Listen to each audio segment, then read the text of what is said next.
since the demise of the Soviet Union, many countries of the world have been moving more gradually towards more democratic government. The only place in the world where this hasn't happened are the Islamic countries of the Middle East. And as a result of this, some pundits, some political commentators, and even scholars have been saying that basically Islam and democracy are not compatible.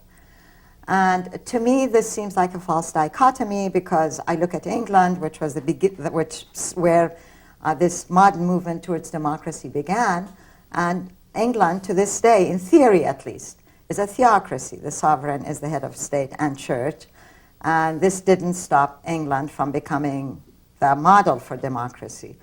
What do you think? Have you given this issue any thought, and what do you think about this question? Well, I've given it a little thought, and I guess I would agree with you that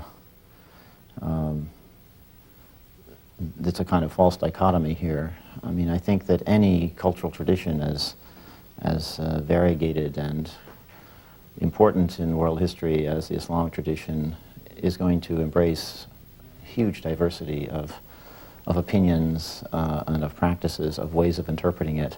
And to say that it is sort of, by its very nature, incompatible with Islam, I think is simply not going to be true any more than it would be true for any other great world tradition. You can interpret this tradition in whatever way you, as a particular Muslim, let's say, want to interpret it. And some Muslims interpret it in a very autocratic way. Others would want to interpret it in a very democratic way. I don't think there's any intrinsic contradiction there.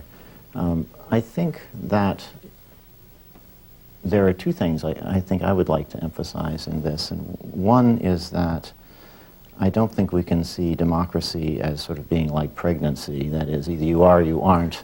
Yes. I think it's a process, as you suggested. Some are more and some are less democratic. It's a path, it's a state towards which governments, societies move, and some are farther along on this path towards democratization than others. In that respect, I think it's not fair to say, in fact, that the Middle East hasn't seen any democratization. I think there are some actually noteworthy examples today of states in the Middle East that have begun to make significant progress towards Yes. democracy. I think certainly in Turkey there has been a kind of on again, off again, Yes. but nonetheless Right. a real experiment with democratization for Yes. decades. Yes. And actually in Iran, there were elections that seemed to have been open and fair elections in which actually the people who were opposed to the regime won a lot of seats. And there's actually quite a bit of, as I understand, quite a bit of open debate about issues of governance and so on in Iran. It's not fully a democracy, of course not yet, but Right. it's well on the way, I would say, to that. Right. There were recently elections in, where was it, Bahrain? Right. In which women voted, Right. and some women ran for office, Right. and this is a tremendous Right. step towards democratization. So I don't think it's fair to say that there isn't any movement towards democracy in the Middle East, in Yes. Islamic states. I mean, other states like Jordan, for example, has had regular elections, and of course it's still a monarchy. Yes. But you know, it's a state in the process of moving towards greater democratization. So that's one point, that Yes. you know, it's not just on or off Right, democracy, yes right. or no. It's a process, and many of these states, I think, are in the process of moving towards it. I quite agree with you, yeah. What was the second point you were going The to other one mention? is that democracy tends to arise not simply because, shall we say, the principles of the dominant culture are supportive of it, or it doesn't arise because they're not supportive of it.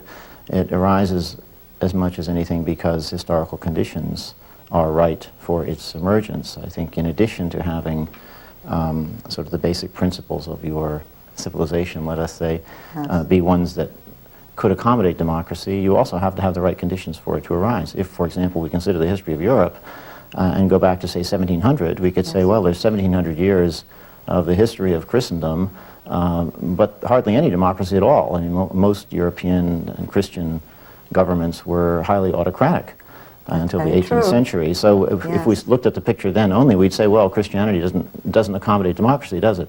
Well, I don't think it would be fair to say that. Obviously, the conditions weren't right for the rise of democracies in Western Europe until the 18th and 19th centuries and the 20th century. And I think that the same is true for the Middle East. I mean, the Middle East hasn't found itself in a situation where the general sort of socioeconomic conditions of the society or historical conditions of the society are those that would really be conducive to democracy.